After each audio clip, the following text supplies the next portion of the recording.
¿Pueden ponerse de pie, por favor, para la lectura de las Escrituras? Vamos a leer del verso 1 del capítulo 1 hasta el verso 17. Aunque hoy nos vamos a enfocar en el verso 7 al 17, quiero que tengamos el contexto de lo que vimos la ocasión pasada. Capítulo 1 del libro del profeta Zacarías, verso 7 al verso 17. Vamos a dar unos segundos para que todos puedan tenerlo en sus Biblias y puedan acompañarlos con la lectura cuando la lea.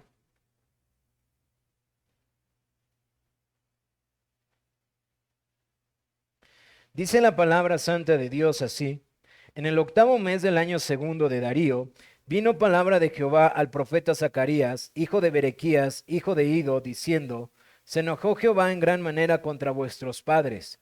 Diles pues, así ha dicho Jehová de los ejércitos: volveos a mí, dice Jehová de los ejércitos, y yo me volveré a vosotros, ha dicho Jehová de los ejércitos. No seas como vuestros padres, a los cuales clamaron los primeros profetas, diciendo: así ha dicho Jehová de los ejércitos, volveos ahora de vuestros malos caminos y de vuestras malas obras, y no entendieron ni me escucharon, dice Jehová. ¿Vuestros padres dónde están? ¿Y los profetas han de vivir para siempre? Pero mis palabras y mis ordenanzas que mandé a mis siervos, los profetas, ¿no alcanzaron a vuestros padres? Por eso volvieron ellos y dijeron: como Jehová de los ejércitos pensó tratarnos conforme a nuestros caminos y conforme a nuestras obras, así lo hizo con nosotros. A los 24 días del mes undécimo, que es el mes de Sebat, en el año segundo de Darío, vino palabra de Jehová al profeta Zacarías, hijo de Berequías, hijo de Ido, diciendo: vi de noche, y he aquí un varón que cabalgaba sobre un caballo alazán, el cual estaba entre los mirtos que había en la hondura, y detrás de él había caballos alazanes, overos y blancos. Entonces dije: ¿qué son estos, señor mío? Y me dijo el ángel que hablaba conmigo: yo te enseñaré lo que son estos. Y aquel varón que estaba entre los mirtos respondió y dijo: estos son los que Jehová ha enviado a recorrer la tierra. Y ellos hablaron a aquel ángel de Jehová que estaba entre los mirtos y dijeron: hemos recorrido la tierra, y he aquí toda la tierra está reposada y quieta. Respondió el ángel de Jehová y dijo: oh Jehová de los ejércitos, ¿hasta cuándo no tendrás piedad de Jerusalén y de las ciudades de Judá, con las cuales has estado airado por espacio de 70 años? Y Jehová respondió buenas palabras, palabras consoladoras al ángel que habla conmigo. Y me dijo el ángel que hablaba conmigo: clama diciendo: así ha dicho Jehová de los ejércitos, celé con gran celo a Jerusalén y a Sión, y estoy muy airado contra las naciones que están reposadas, porque cuando yo estaba enojado un poco, ellos agravaron el mal. Por tanto, así ha dicho Jehová: yo me he vuelto a Jerusalén con misericordia. En ella será edificada mi casa, dice Jehová de los ejércitos, y la plomada será tendida sobre Jerusalén. Clama aún, diciendo: así dice Jehová de los ejércitos, aún rebosarán mis ciudades con la abundancia del bien, y aún consolará Jehová a Sión, y escogerá todavía a Jerusalén. Amén. ¿Pueden tomar sus lugares, hermanos?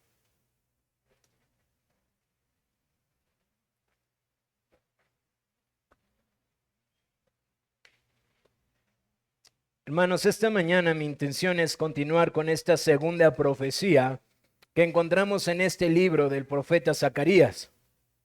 Aunque es la segunda profecía, es la primera de 8 visiones que recibirá el profeta. Estas 8 visiones se encuentran desde el verso 7 de este capítulo 1 hasta el verso 8 del capítulo 6. Y de manera general, el propósito de todas estas visiones es uno: es alentar al pueblo de Israel, ya que Dios es misericordioso y fiel a su pacto. Ahora, eso lo vamos a ir viendo conforme avanzamos en cada una de estas visiones. Y antes de avanzar en ello, quiero decirles algo, hermanos. La mayoría de nosotros, cuando oímos de visiones, si tienen un contexto como el que yo tengo o alguno de ustedes, pentecostal o carismático, va a venir cierta preocupación de, ¿qué va a pasar con estas enseñanzas? O quizás están pensando, vamos a ver algo acerca del futuro. Miren, hermanos, Hay forma de guardar nuestros corazones de todas esas cosas para que podamos atender a lo que el Señor quiso decir en su palabra, quitando un poquito ese morbo que a veces viene a nuestras mentes. Número uno, una manera incorrecta de tomar las visiones y las profecías es querer darle un lenguaje simbólico a cada aspecto de ellas. Ahora voy a ser honesto, van a encontrar buenos maestros queriendo dar santo y seña de cada aspecto de la visión. Eso es peligroso, hermanos, porque si la misma interpretación de la profecía en el contexto inmediato o en el contexto más amplio o en el contexto de toda la escritura nos da ese significado, vamos a llegar a lo que en la Edad Media llegaron, a lo que se conoce como alegorizar. Y entonces vamos a alegorizar y vamos a imponer un significado a cosas en donde el Señor no le estaba dando significado. Y entonces vamos a encontrar múltiples aplicaciones, múltiples significados y vamos a perder el propósito principal de la visión que el Señor estaba dando a su pueblo. Entonces, les digo esto porque yo espero en el Señor que ustedes estén leyendo este libro de Zacarías en su devocional personal, en su devocional familiar, y que puedan estar interactuando como familia y como hermanos en el ágape acerca de este libro, que no es sencillo, pero se vuelve mucho más complejo cuando no seguimos las reglas de interpretación adecuadas. Es decir, como lo veremos esta mañana, cuando nos acercamos a una visión y queremos encontrar un significado muy particular, que si en la flor, que si era de un color, que si estaba chiquita, grande, van a perder el significado, hermanos. Mejor tratemos de entender el significado que el texto mismo le da, la aplicación inmediata y la aplicación nuevo testamentaria para nuestra edificación, hermanos. Esa es la manera en la que prácticamente voy a ir tratando de mostrar cada una de estas visiones, hermano. Con esas reglas de interpretación que han seguido varios hermanos para poder hacer claro algo que para muchos de nosotros no es tan claro, porque obviamente han pasado muchos años desde que este libro se escribió, de hecho bastantes, muchos siglos. Entonces nosotros perdemos de vista aspectos históricos y aspectos geográficos que podemos no entender y que podemos ser descuidados y no ser edificados en lo que está sucediendo. ¿Qué es lo que esta mañana vamos a ver, hermanos? Bueno, leímos la primera porción en donde las primeras palabras del profeta han sido unas palabras al arrepentimiento genuino. Como ya lo habíamos comentado, este profeta, Zacarías, es un profeta que fue enviado por el Señor al reino del sur después de que el pueblo fue exiliado y regresa a la tierra.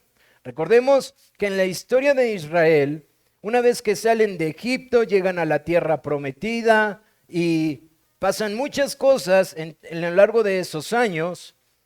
Pero básicamente la historia de Israel en la tierra prometida se puede dividir en la historia de Israel antes del exilio, durante el exilio y después del exilio.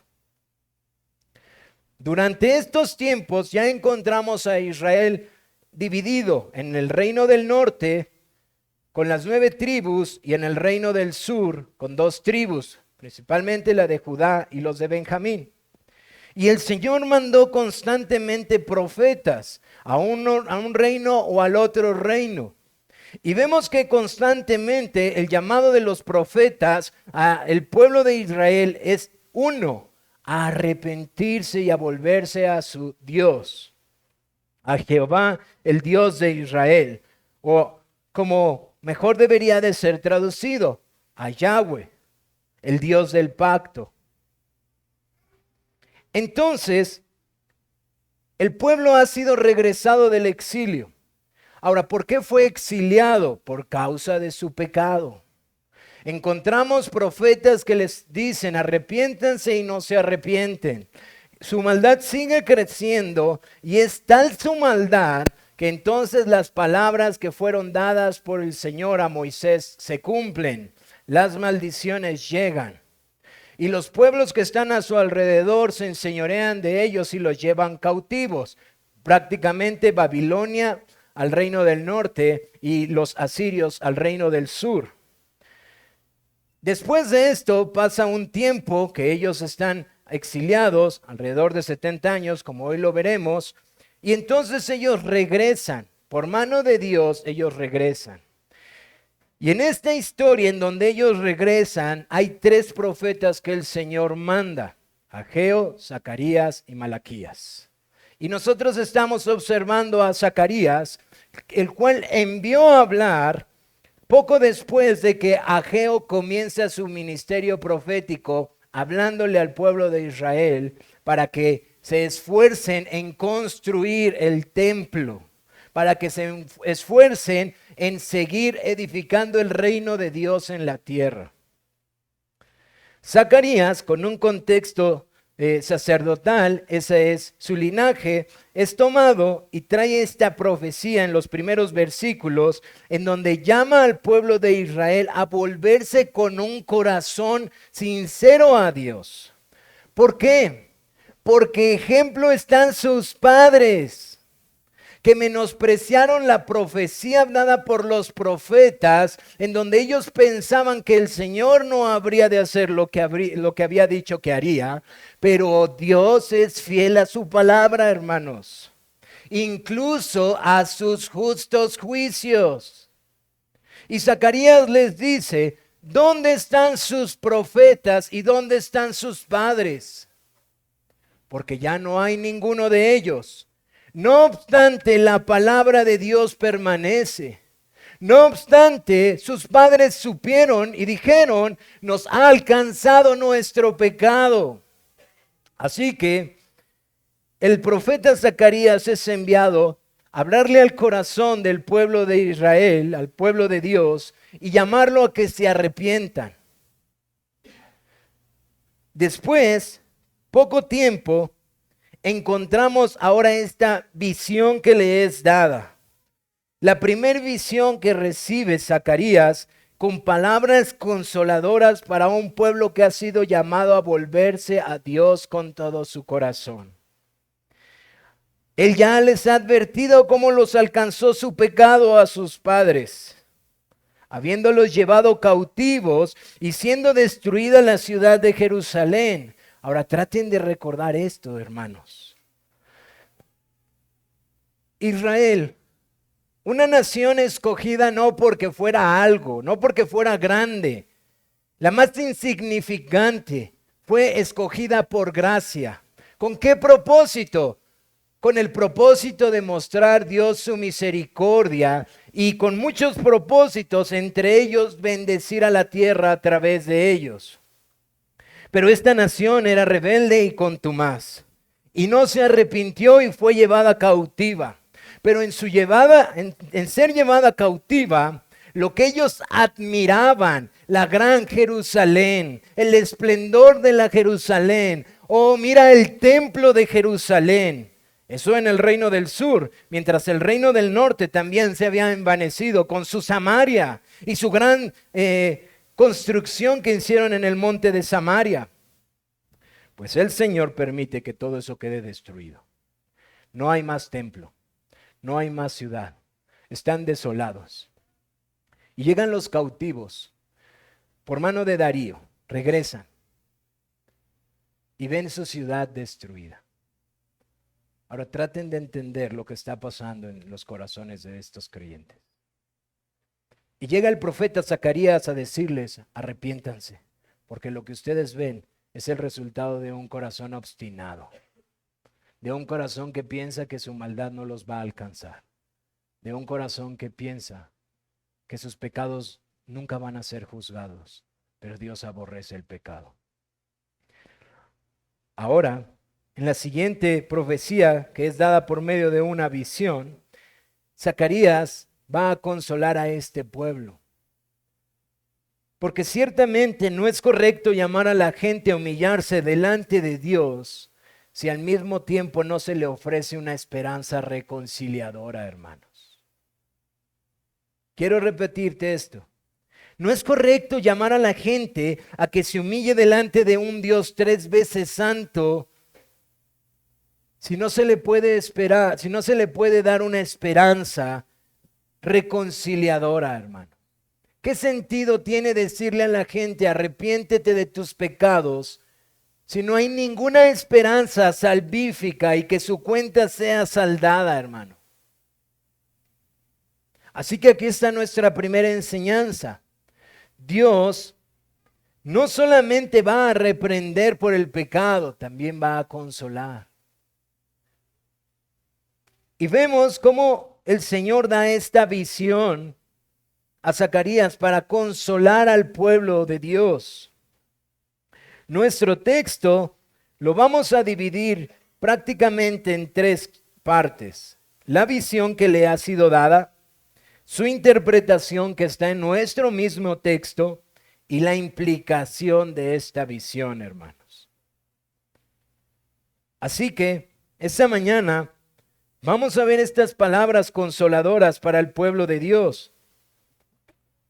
Dice en el versículo 7, a los 24 días del mes 11, que es el mes de Sebat, en el año 2 de Darío, vino palabra de Jehová al profeta Zacarías, hijo de Berequías, hijo de Ido, diciendo, vi de noche y he aquí un varón que cabalgaba sobre un caballo alazán, el cual estaba entre los mirtos que había en la hondura, y detrás de él había caballos alazanes, overos, blancos. Y de primera instancia, hermanos, hay un lenguaje un poco ya antiguo para nosotros que puede complicar mucho la lectura de este texto.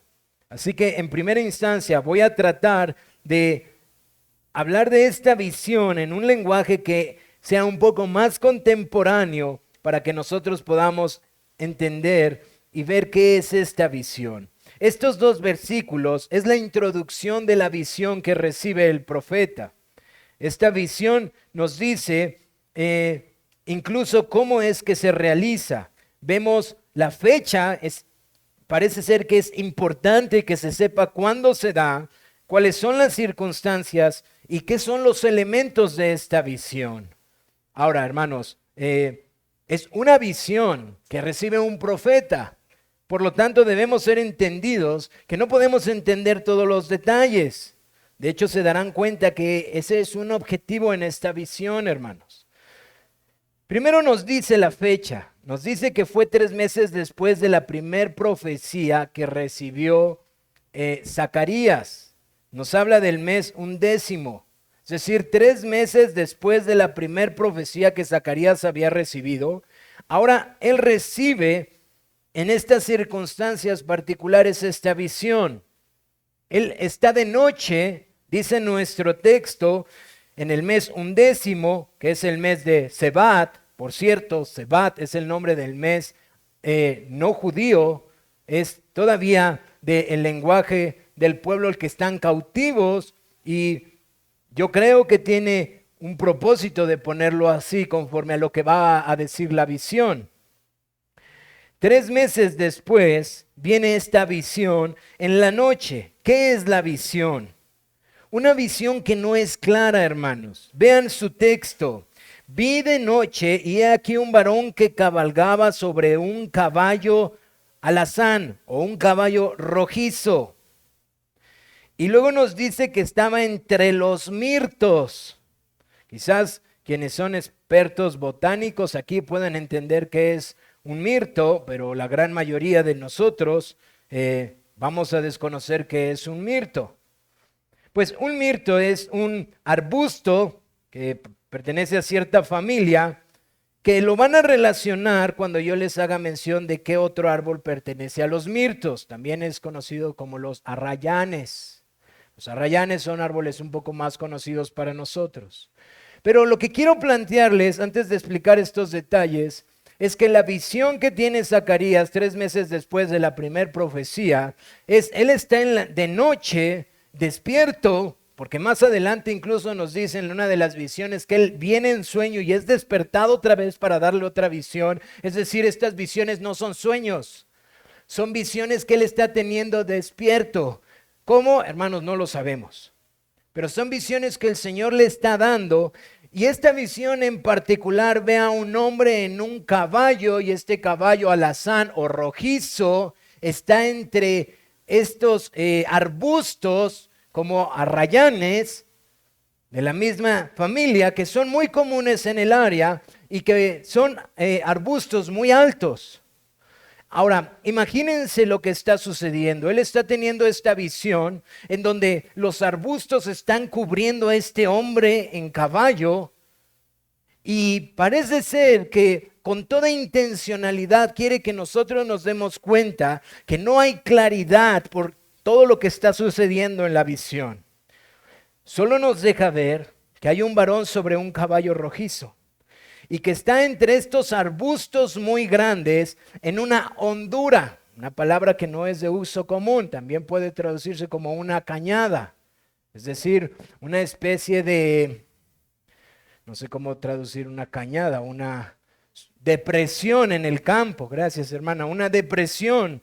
Ahora, estos arbustos son muy comunes cerca de donde el agua abunda. Entonces, tiene mucho sentido que probablemente esta hondura o esta depresión o esta cañada esté muy cerca de el agua y los arbustos estén ahí muy crecidos por todo lo que nos está dejando ver. Y en esta cañada, en los arbustos grandes, está este hombre en un caballo rojizo, y detrás de él había otros jinetes con caballos. Y dirás, hermano, ahí no dice jinetes, ahí dice caballos. Bueno, hermanos, si no hay jinetes, entonces ¿quiénes hablan más adelante? Cometeríamos un grave error que se ha cometido en decir que los caballos están hablando. Porque los caballos en ningún momento están hablando. Es evidente por lo que está aconteciendo, y aquí es donde tenemos que interpretar a la luz del texto, en su contexto y en su contexto inmediato. Habla de caballos, habla de un jinete y habla de otros caballos detrás de ellos que después van a responder algunas preguntas. Es evidente que nos está hablando de algo que está relacionado con algo que se ha venido diciendo desde el principio una y otra vez, Jehová de los ejércitos, Jehová de los ejércitos, Jehová de los ejércitos. Y ahora aquí nos encontramos con una visión donde hay un caballo y hay un ángel y atrás hay caballos. Ahora, hermanos, no son solo 4 caballos. El hebreo claramente habla en plural de los que están detrás de este caballo rojizo. Y nos dice que los caballos que están detrás son otros caballos rojos, otros caballos bayos, también los conocemos, que son estos como pintos de café con blanco, y caballos blancos. Así que si nosotros ponemos en nuestra mente las palabras que Zacarías ha estado utilizando y vemos esta visión, entendemos que lo que está hablando aquí es de caballos con jinetes, y que estos jinetes están dando una alusión a aquellos que le sirven a Jehová de los ejércitos. Ahora, el texto nos da su interpretación, gracias a Dios, hermanos. Esto lo hace mucho más sencillo para mí. Dice Zacarías del verso 9 al verso 11. Entonces dije, Zacarías pregunta, ¿qué son estos, Señor mío? Es decir, ¿qué son estos que están en los caballos? ¿Qué son estos caballos que están detrás? Y me dijo el ángel que hablaba conmigo, yo te enseñaré lo que son estos. Y aquel varón que estaba entre los mirtos respondió y dijo, estos son los que Jehová ha enviado a recorrer la tierra. Es por esta frase, hermanos, que nosotros podemos relacionar la expresión Jehová de los ejércitos con lo que está ocurriendo aquí y entender que los caballos en plural que están detrás es más que uno. Ahora, eso no es lo principal, hermanos. Lo principal de entender aquí es lo que está a punto de decir aquí en el verso 11. En el verso 10, estos son los que Jehová ha enviado a recorrer la tierra. Estos son los que Jehová ha enviado a recorrer la tierra. Y ellos hablaron a aquel ángel de Jehová que estaba entre los mirtos y dijeron, hemos recorrido la tierra y he aquí que toda la tierra está reposada y quieta. Esta es la respuesta a Zacarías de la visión. Estoy viendo un hombre en caballo y detrás de ello veo caballos de diferentes colores y todos estos detrás de unos arbustos. Y Zacarías se pregunta y le dice al ángel, ¿quiénes son estos? Y el ángel en el caballo rojizo le dice, estos son los que salen y recorren toda la tierra. Y además, estos vienen y traen un mensaje a Jehová.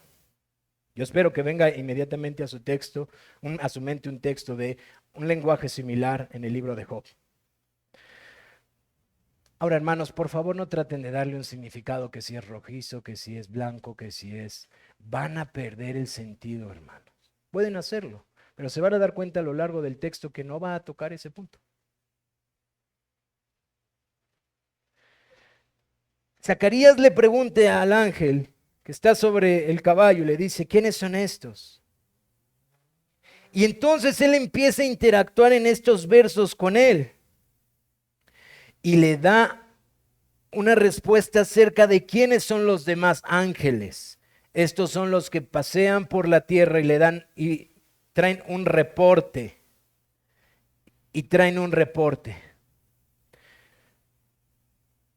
Hermanos, yo creo, y pueden discrepar conmigo,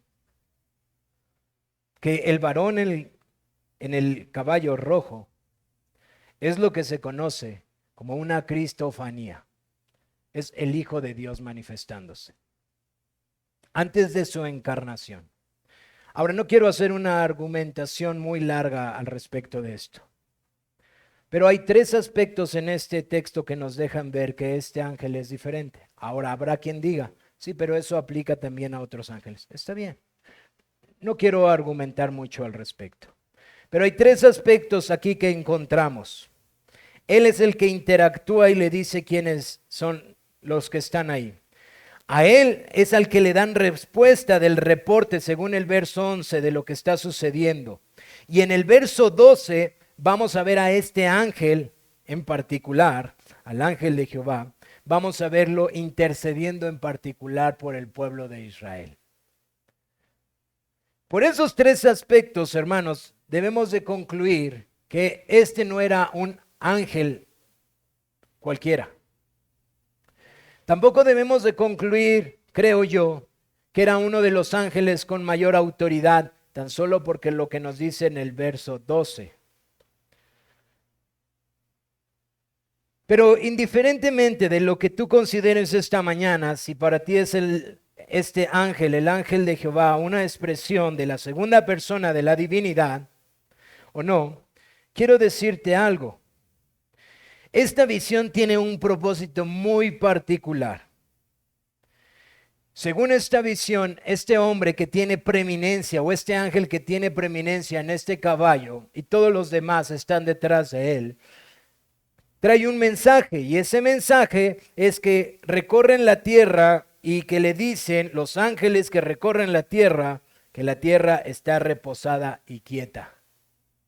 Y uno pudiera pensar, qué buena noticia.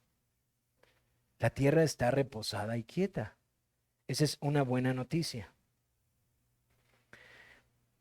Ahora vamos a ver la implicación de esta visión y lo que esta visión significa. Porque los ángeles ya le han dicho, lo que tú estás viendo es aquellos ángeles que son mandados por Dios a recorrer la tierra y la tierra ha sido vista en su plenitud y la tierra está reposada y quieta. Así que, hermanos, de primera instancia, aquí debemos de entender cuán soberano es Dios en la tierra y sobre todos los aspectos que están ocurriendo.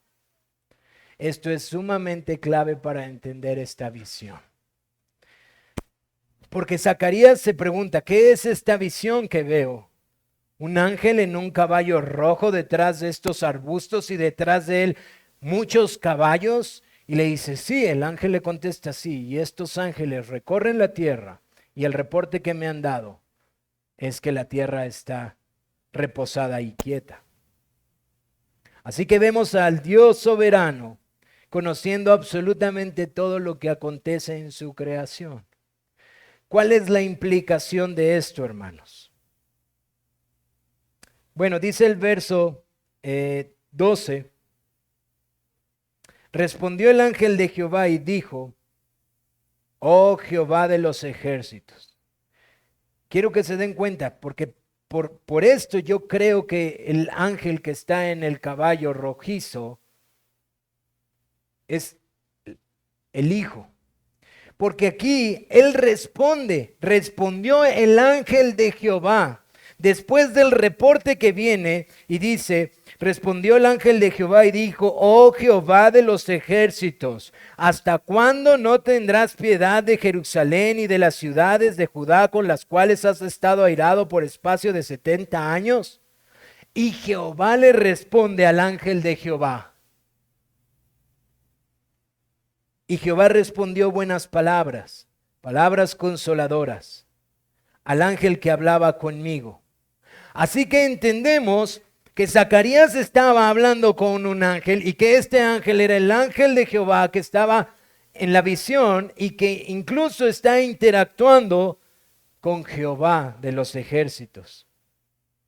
Y dice que le responde palabras consoladoras, palabras buenas.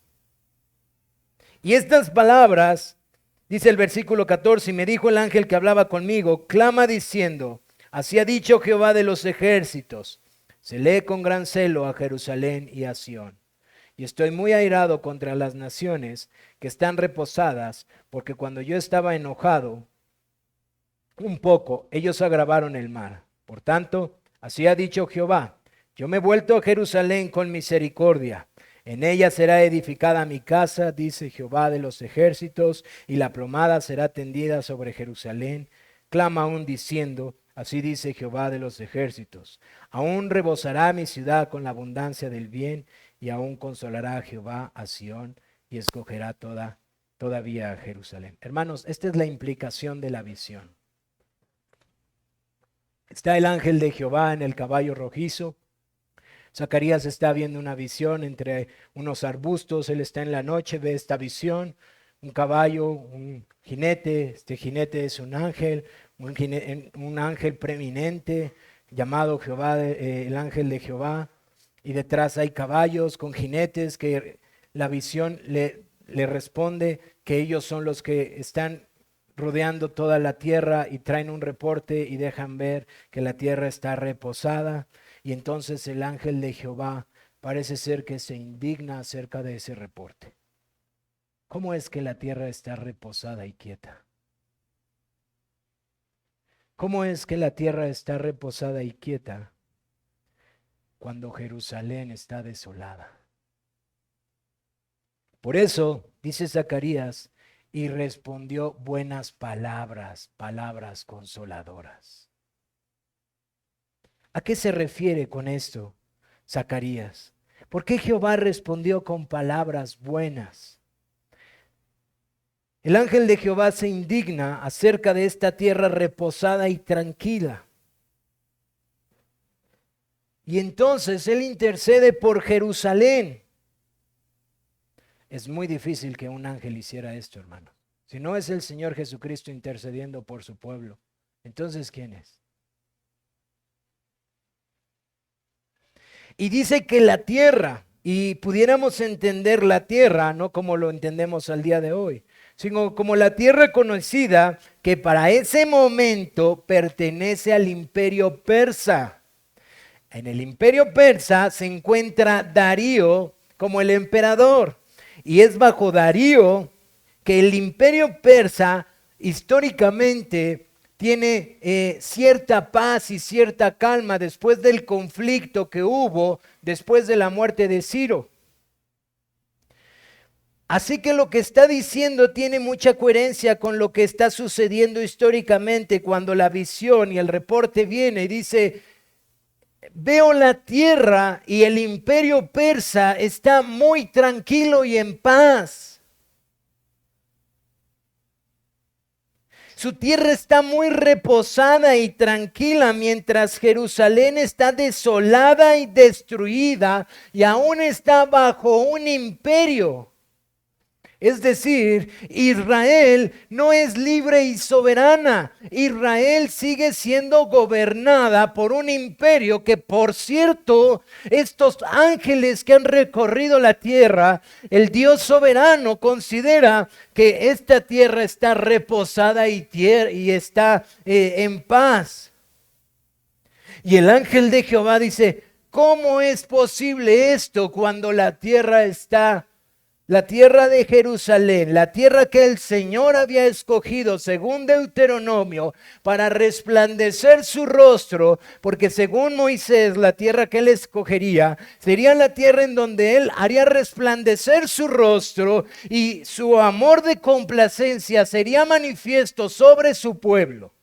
Y esa tierra es Jerusalén, el lugar donde fue edificado el templo, el lugar donde Salomón oró y la presencia especial de Dios se manifestó y le fue dicho a Israel que si ellos pecaban y miraran hacia ese lugar, sus pecados se iban a perdonar. El lugar en donde la adoración al Dios Santísimo era llevada a cabo, pero ahora está destruida y se ha comenzado a reedificar, porque han sido libertados los cautivos y han regresado a Jerusalén. Pero lo que observan no es nada de lo que era. Lo que se observa no es nada de la tierra que era. ¿Por qué? Porque sus padres han pecado y sus pecados los alcanzaron y el juicio de Dios por sus pecados ha venido. Y ahora son llamados a arrepentirse. Y Dios, que no solamente exhorta al arrepentimiento, también consuela con estas palabras diciéndole, esperen, no todo está dicho. Ustedes no están entendiendo lo que están viendo.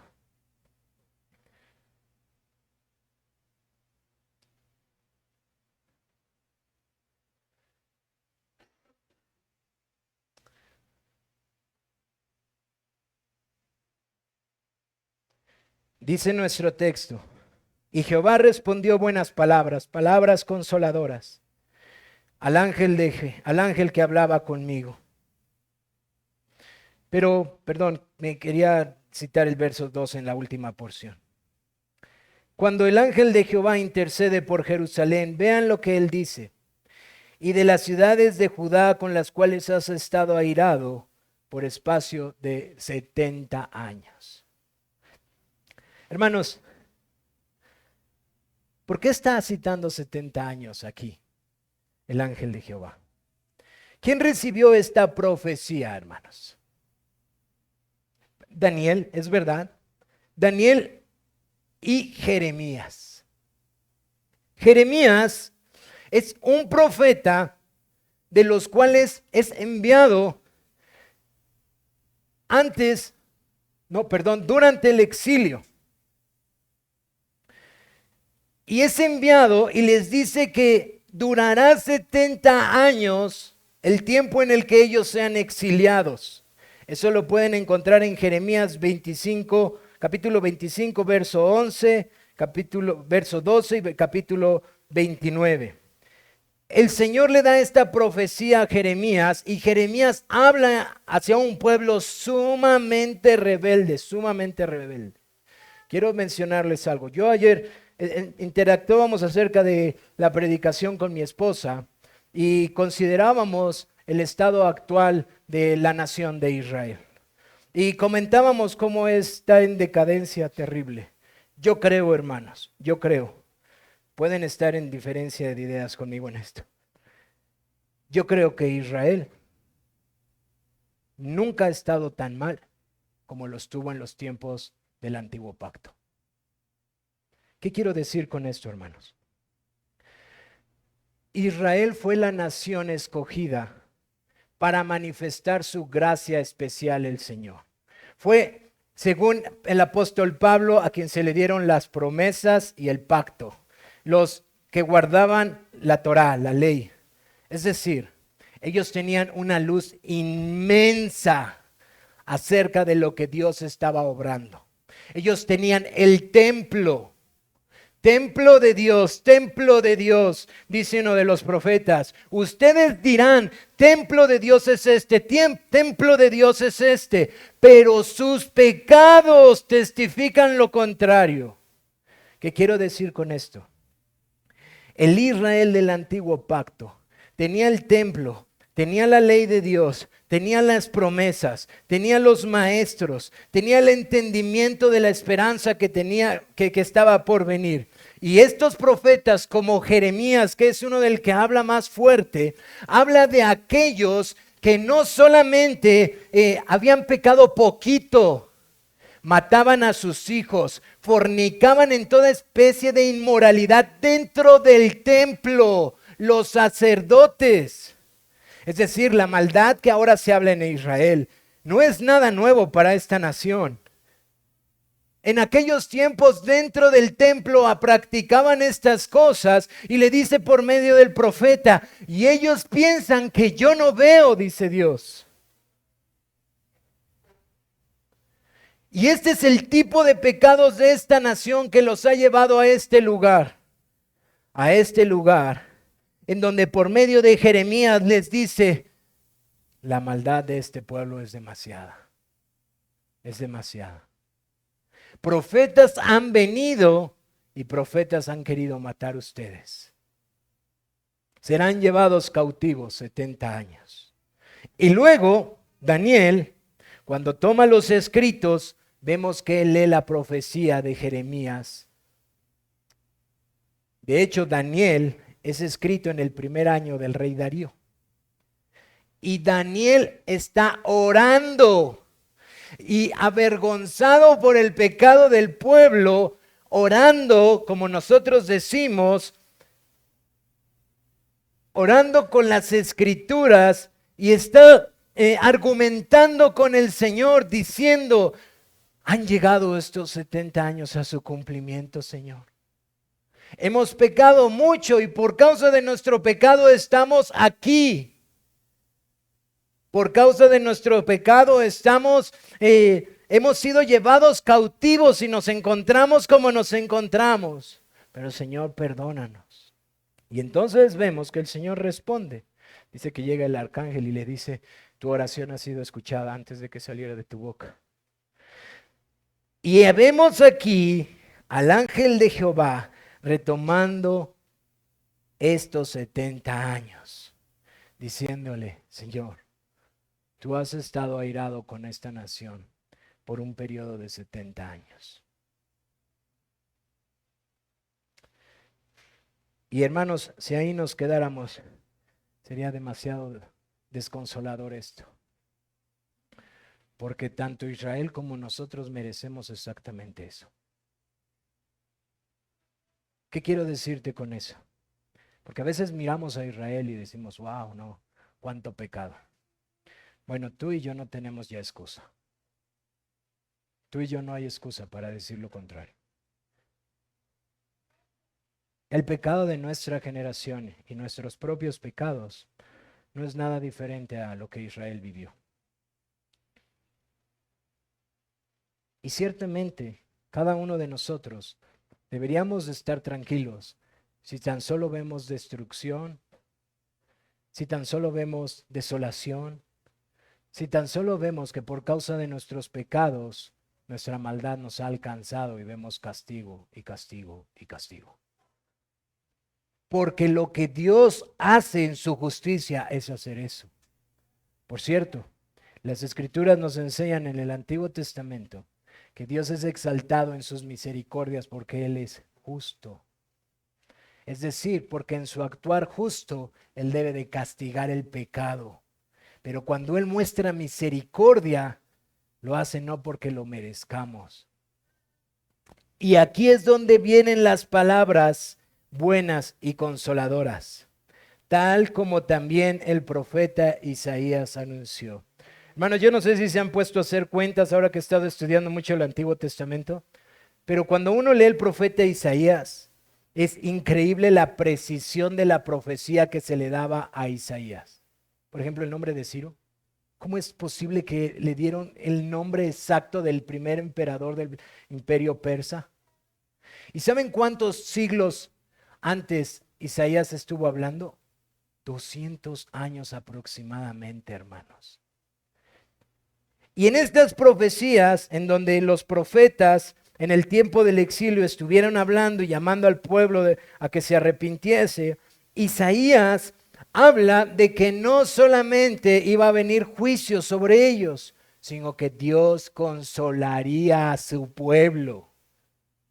Y entre esas profecías que se encuentran desde el capítulo 40 hasta el capítulo 66 del profeta Isaías, ustedes recordarán unas de las profecías más hermosas que incluso nos ha estado enseñando el hermano Iván de la Ciudad de México, donde nos habla de la consolación más gloriosa manifestada en el Hijo.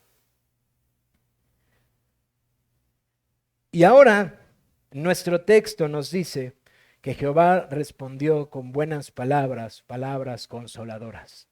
Si ustedes quieren usar una concordancia, ir a Isaías y revisar cuántas veces el Señor dice y respondió con palabras consoladoras en estos capítulos que les acabo de decir, es hermoso todo lo que el Señor responde. Alrededor de 12 o 13 veces, palabras consoladoras. Palabras consoladoras. Y estas palabras consoladoras, dice el Señor, Jehová de los ejércitos, te celé con gran celo a Jerusalén y a Sión. Hermanos, en nuestro contexto, hablar de celo pudiera tener una connotación negativa. Pero en el lenguaje en el que está utilizándose, un lenguaje pactual, en donde Dios condescendió para con una nación e hizo pacto con ellos, este celo es una gran muestra de amor. Yo te celé cuando te vi. Esto refleja el amor de pacto que Dios ha tenido para este pueblo. Esto refleja cómo verdaderamente Dios no ha olvidado, hermanos. Ahora, perdón que esté yendo y viniendo, pero es que quiero tratar de tener su atención en aspectos importantes. Consideren todo esto en la historia de la redención que yo he hablado, hermanos, porque para nosotros ahora es fácil verlo, pero si no lo vemos desde afuera, incluso desde nuestro momento histórico, sálganse de su momento histórico y vean la historia como en la totalidad de lo que Dios sabe que está haciendo y que nosotros no entendemos. El Señor sabía de la caída, el Señor establece un pacto, el Señor sabía lo que iba a pasar, entiende lo que pasa con Noé, con José. El Señor entiende lo que pasa con Moisés. El Señor ha decretado todos estos actos. Y viene luego el pueblo de Israel. Llegan a la tierra prometida. Pecan. Vienen los reyes, el tiempo de los jueces, los reyes. Pecan. Son exiliados. Son regresados. Siguen pecando y siguen pecando. Esa historia, hermanos, sin lo que el Señor dice de su consolación y cómo Él está actuando, es una historia muy triste. Es la historia de la humanidad sin esperanza, porque es la historia de cada uno de nosotros en nuestros pecados. Apartado de Dios no podemos hacer nada. Pero cuando en esa historia el Señor en su palabra interviene y deja ver su plan redentor, como en este caso lo vamos a ver ahorita, les digo esto para que puedan entender esto que quiero decirles. Y lo celé con gran celo a Jerusalén y a Sión. Y estoy muy airado contra las naciones que están reposadas. Porque cuando yo estaba enojado un poco, ellos agravaron el mal. ¿Cuál fue la queja del ángel de Jehová? ¿No tendrás piedad de Jerusalén y de las ciudades de Judá, de las cuales has estado airado 70 años? Porque yo he escuchado de los ángeles que rodean la tierra, que están reposadas y tranquilas. Porque los sirios que han conquistado a los babilonios están muy tranquilos y reposados mientras la tierra con la cual tú hiciste pacto está desolada. Y el Señor le dice, yo vi a mi pueblo y lo celé con gran celo y estoy airado con los que tú piensas que están reposados. Estas naciones reposadas, que fueron mi instrumento, agravaron su mal. Yo estoy muy airado contra las naciones que están muy tranquilas, porque cuando yo estaba enojado un poco contra mi pueblo por causa de su pecado, estas naciones que fueron mi instrumento agravaron su mal en sus pecados. Ahora, ¿por qué sabemos que estas naciones se refiere a Babilonia y a Siria? Porque los profetas no lo dejan saber. Estas naciones reposadas agravaron su mal cuando fueron el instrumento para castigar al pueblo de Dios. Es decir, ellos actuaron en su pecado y en su pecado ellos serán justamente juzgados, aunque fueron el instrumento para castigar a su pueblo rebelde. Por eso, Isaías, hablando de Asiria, le dice: pero acontecerá que después que el Señor haya acabado toda su obra en el monte de Sión y Jerusalén, te castigará el fruto de la soberbia del corazón del rey de Asiria y la gloria de la altivez de sus ojos. Es decir, Siria, tú serás un instrumento en manos de Dios para castigar al pueblo de Dios. No obstante, tú recibirás el castigo por tu soberbia y por la altivez de tu corazón. Y más adelante dice el profeta Isaías acerca de Babilonia: pero me enojé contra mi pueblo, profané mi heredad y los entregué en tu mano, Babilonia. Pero tú no les tuviste compasión. Sobre el anciano agravaste mucho tu yugo.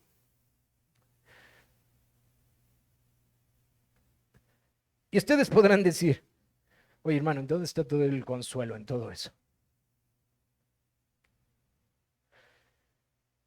Hermanos, lo que el pueblo de Dios estaba viendo es una ciudad destruida por causa de sus pecados. Y lo que el corazón de muchos de ellos pudiera estar pensando tiene que ver con esta visión. ¿Hasta cuándo? ¿Hasta cuándo estarás airado con nosotros? Porque cuando nosotros miramos al impío, lo vemos prosperar. Pero a nosotros, el pueblo de tu pacto, lo vemos desolado. Y el Señor responde: los que tú ves reposados, me he airado contra ellos. Porque aunque son mi instrumento, ellos se sobrepasaron en su altivez y en su orgullo. Y yo los juzgaré y los castigaré. Pero el consuelo no queda ahí, hermanos.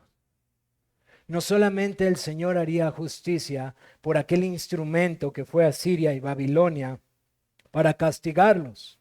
No solo iba a castigar a estos grandes imperios por su maldad, que no tuvieron compasión y que se airaron contra el pueblo de Israel y lo desolaron con gran maldad, sino que también Él responde que Él se ha vuelto a ellos.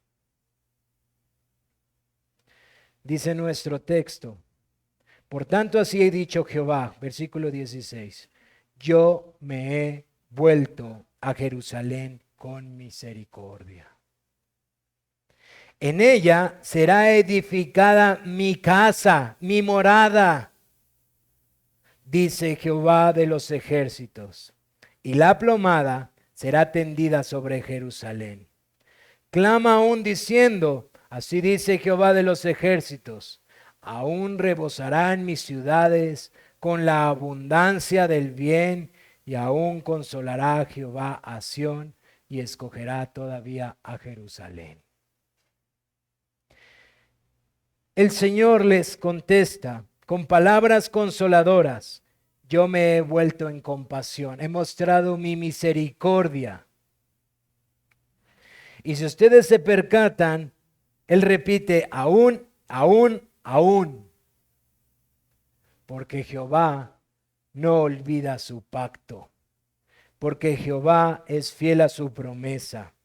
Y él dice, yo pondré mi morada en medio de ustedes.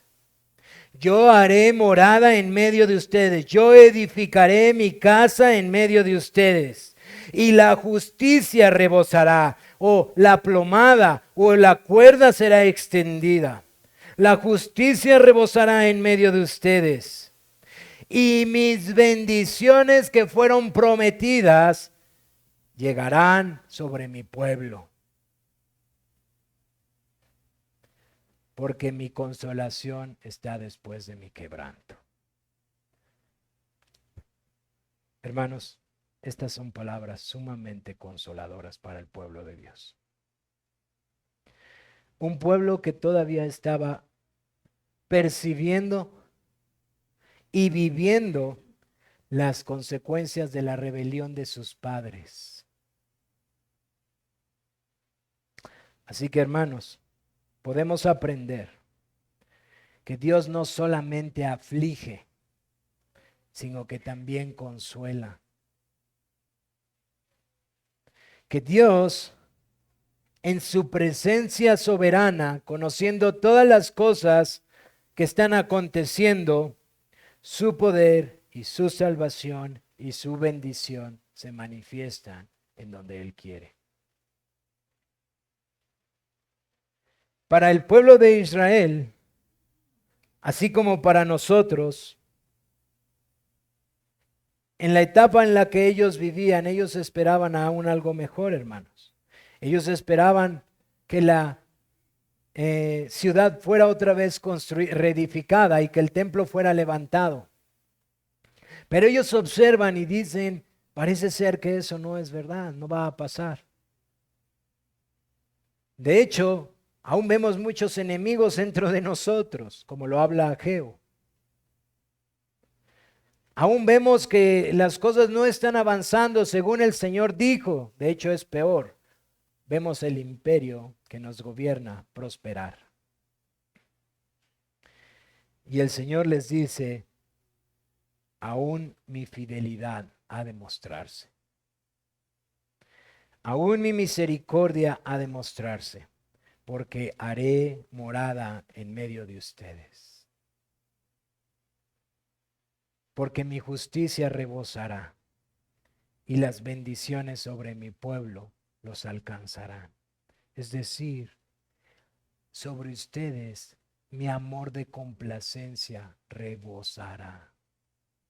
Hermanos, voy a adelantarme un poquito. Pero cuando Cristo se presenta, el gran varón del Salmo 1, esperado por este pueblo, que nunca vieron, el gran varón que es bienaventurado, que no se sienta en silla de escarnecedores, que no anda en camino de pecadores, el gran varón que medita de día y de noche en la ley del Señor y en él está su delicia. El gran varón que habla el salmista, que esperaban generación tras generación y que nunca vieron. Cuando aparece Jesús, el Cristo, el Mesías, y va al bautizo y el ángel desciende y la palabra del Padre dice, este es mi Hijo amado en quien tengo complacencia. Y pasa la historia de la redención. Y nosotros entendemos que en Cristo Jesús somos bendecidos con toda bendición espiritual. Déjenme preguntarles algo. ¿No es acaso que estamos experimentando parte de ese consuelo que el Señor dijo? Hermanos, hay un gran riesgo en ver estas profecías y tan solo esperar un aspecto futuro, hermanos.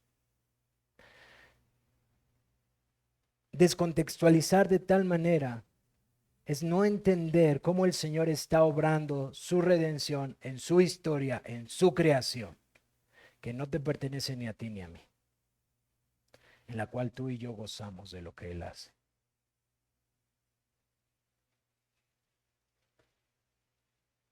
Él vino a hacer morada en medio de nosotros ya, hermanos. Pero no me quiero adelantar más a eso, porque las siguientes visiones nos hablarán al respecto. Quiero aplicarlo esto a nuestra vida como iglesia. Muchas veces tú y yo llegamos a considerar de la misma forma. Pero esta tierra se ve tan reposada. Estos malvados se ven tan tranquilos. Estos que no te consideran ni siquiera se preocupan por la obediencia. Estas naciones que persiguen a tu pueblo se ven tan reposadas. Estos gobiernos que se levantan contra ti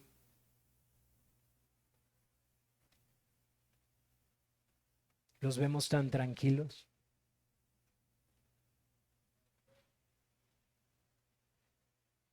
Señor,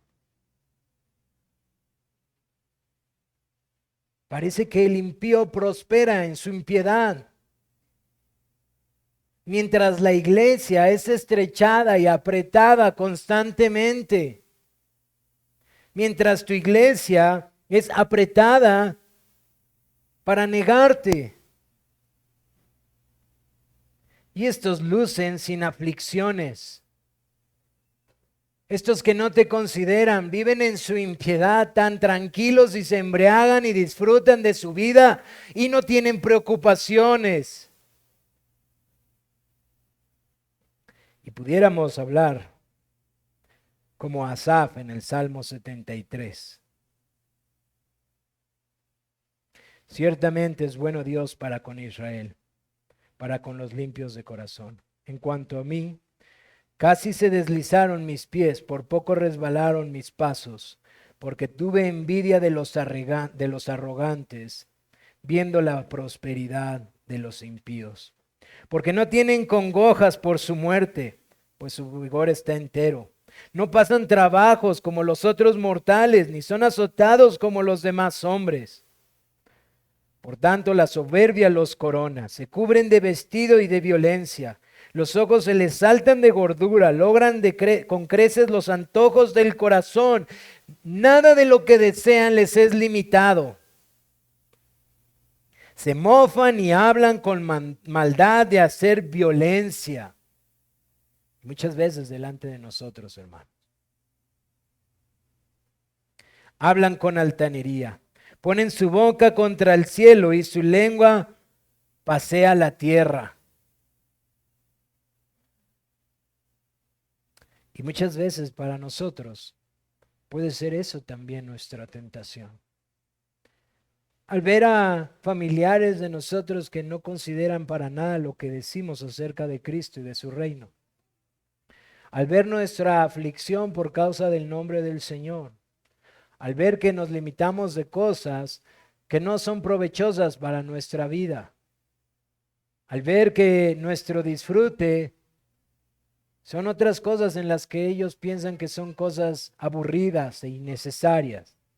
Y luego nuestros corazones se ven tentados y casi deslizamos, porque ellos no reciben aflicciones, porque ellos no son tratados en el horno de fuego, quitando las impurezas, porque ellos no tienen que sufrir lo que el Señor nos llamó a sufrir, porque ellos no tienen que padecer lo que nosotros tenemos que padecer, no sufren persecución.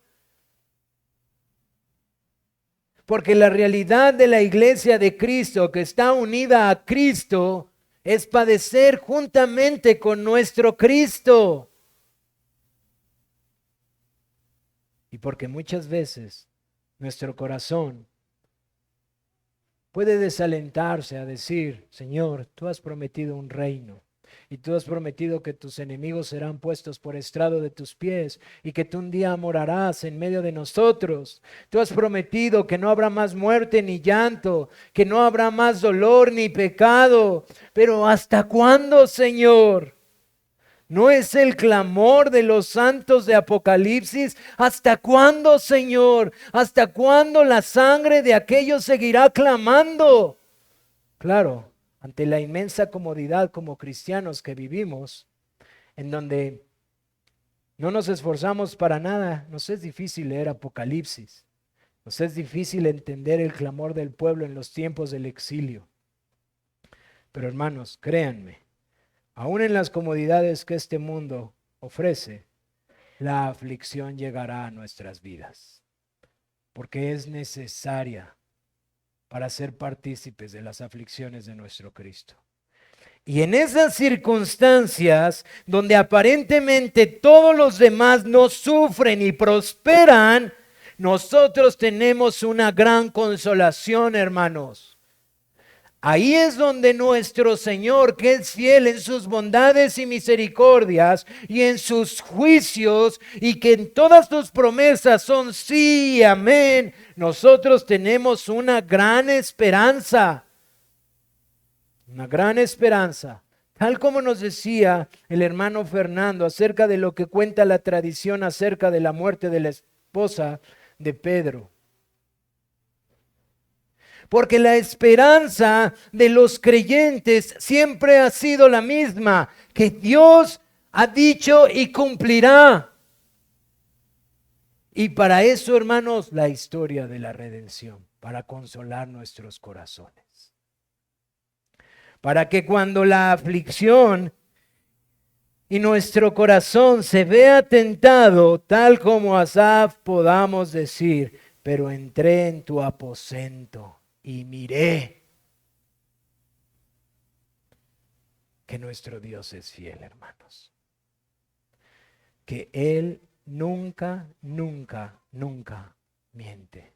Y que las aflicciones de su pueblo no pasan desapercibidas, hermanos. Hermano, no hay mayor consolación para el creyente que el evangelio que ha sido revelado en su plenitud.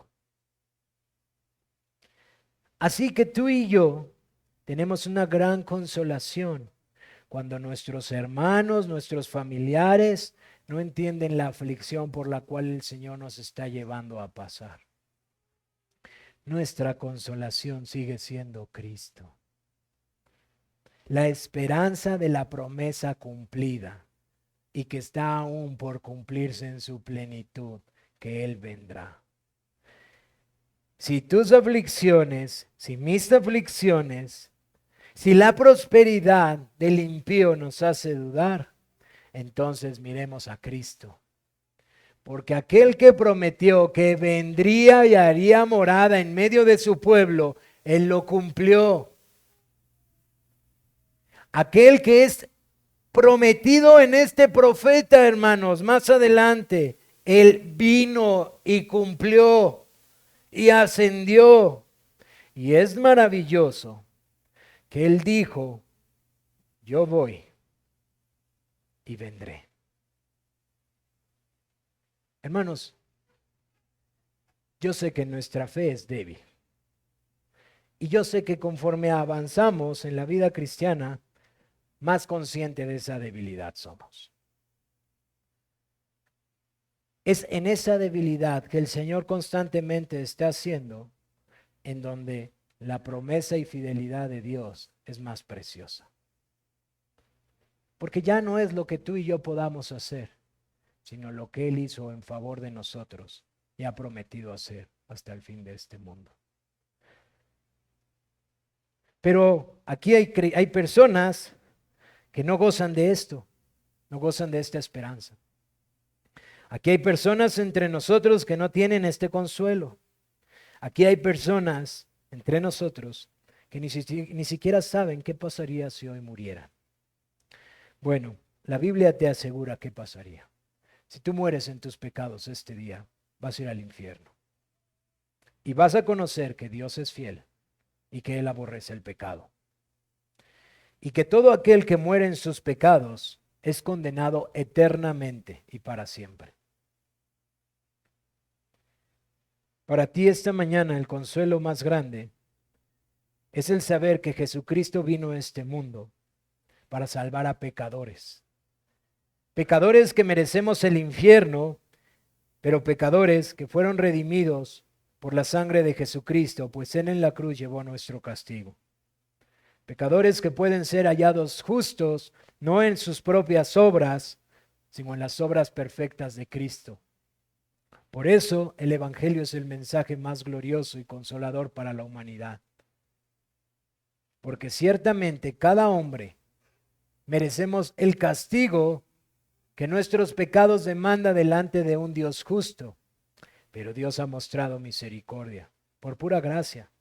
Así que mi amigo, esta mañana lo único que podemos rogarte es que mires a Jesucristo como aquel que vino a morir en el lugar de los pecadores y que vivió una vida perfecta, quien resucitó al tercer día y quien ascendió a los cielos y quien te dice, ven y recibe el perdón y la vida eterna. La salvación a la que Dios nos llama no es una salvación dada por los hombres o una denominación o una religión. Es una salvación que ofrece el Trino Dios, que ofrece porque su Hijo lo ha hecho posible, que ofrece para que esta misma tarde, si tú la escuchas, la recibas por la fe. No por tus obras, sino por la fe. ¿En quién? ¿En esta iglesia? ¿En esta denominación? No, mi amigo. En Jesucristo, el Salvador, quien vino y murió y resucitó. Vamos a pasar a la cena del Señor, hermanos. Y